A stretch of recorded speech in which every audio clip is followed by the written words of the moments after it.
Top quality और consistent performance के लिए सिर्फ सिल्वर पंप नाम याद रखना। સમાચાર રાજકોટથી જ્યાં રેસ કોર્સમાં લોકમેળામાં આરોગ્ય વિભાગે ચેકિંગ કર્યું અને ખાણીપીણીના સ્ટોલ્સ પર તપાસ કરવામાં આવી અને સ્વચ્છતા, ફૂડ લાયસન્સ, કલર, કેમિકલ, ખોરાક સહિતના મુદ્દે તપાસ થઈ. સડેલા બટાકા, અખાદ્ય ચટણીનો જથ્થો હતો તેનો નાશ કરવામાં આવ્યો છે. તો એક તરફ આ પ્રકારે મેળાનું આયોજન અને તેમાં પણ આ વરસાદી વાતાવરણમાં ખાદ્ય ચીજ વસ્તુઓ ભેજના કારણે વધારે પડતી બગડતી હોય છે અને તેના કારણે જ જ્યારે આરોગ્ય વિભાગે તપાસ કરી તો અખાદ્ય બટાકા અને ચટણી મળી આવી.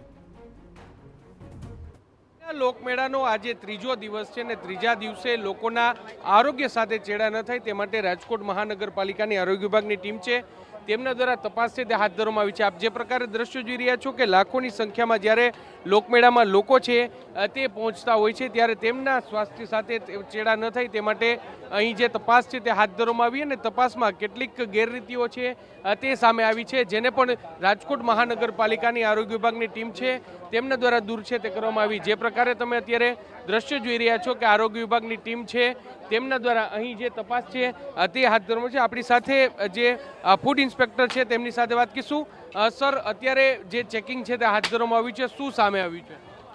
આપણે લોકમેળામાં લાખોની સંખ્યામાં લોકો મુલાકાત લેતા હોય છે. તે લોકોને શુદ્ધ અને આરોગ્યપ્રદ ખોરાક મળી રહે એટલા માટે આપણે દર વર્ષે ફૂડ વિભાગની ટીમ દ્વારા સતત ચેકિંગ ચાલુ જ હોય છે.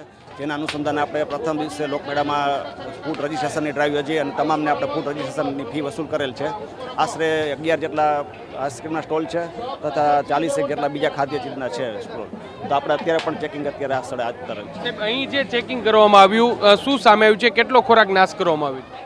અહીં તપાસ કરતાં જે બાફેલા બટેટા જોવા મળેલ છે તેમાં સડેલા બટેટા તથા વાસી બટેટા જે ખરાબ થઈ ગયેલા જોવા મળેલ છે તેનો નાશ કરેલ છે. સિવાય ચટણી છે તે પણ અખાદ્ય જણાતા તેનો આશરે ટોટલ 25 કિલો જેટલો જથ્થો નાશ કરેલ છે. સ્પષ્ટપણે એટલે જે આરોગ્યપ્રદ જમવાનું છે તે મળી શકે તે માટેની જે તમામ પ્રકારની તકેદારી છે તે રાખવામાં આવી રહી છે. આ પ્રકારે તમે દ્રશ્ય અત્યારે જોઈ રહ્યા છો કે આરોગ્ય વિભાગની ટીમ છે તેમના દ્વારા જે 40થી વધારે સ્ટોલ છે તે રાજકોટમાં લોકમેળામાં ખાણીપીણીના આવેલા છે અને ત્યાં અત્યારે જે ચકાસણી છે તે હાથ ધરવામાં આવી રહી છે. ટૂંકમાં જે રોગચાળો ન ફેલાય અને મેળા બાદ જે રોગચાળા ન ફેલાય તે માટેની આ જે પ્રક્રિયા છે તે હાથ ધરવામાં છે. સર, શું કહેશો? આ જે સ્ટાર્ચ પાવડરનો ઉપયોગ કરવામાં આવી રહ્યો છે આ કેટલો મહત્વનું હોય છે અને આમાં શું તકેદારી રાખવાની હોય છે?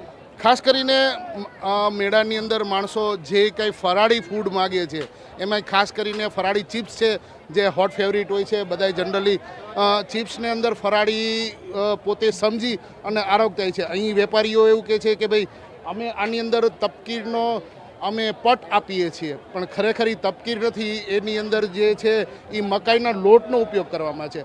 આજે જે સ્ટોલની અંદર અમે જે ચેકિંગની કાર્યવાહી હાથ ધરેલ છે ત્યાં ફરાળી ચિપ્સ વેચવામાં આવે છે.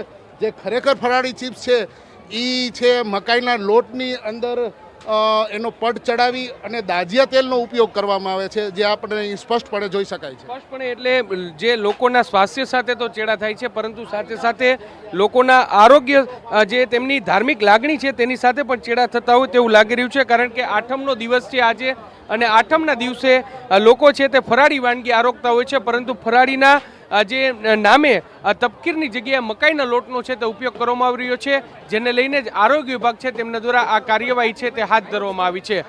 કેમેરા પર્સન ભાવેશ લશ્કરી સાથે મોહિત ભટ્ટ, TV9 રાજકોટ.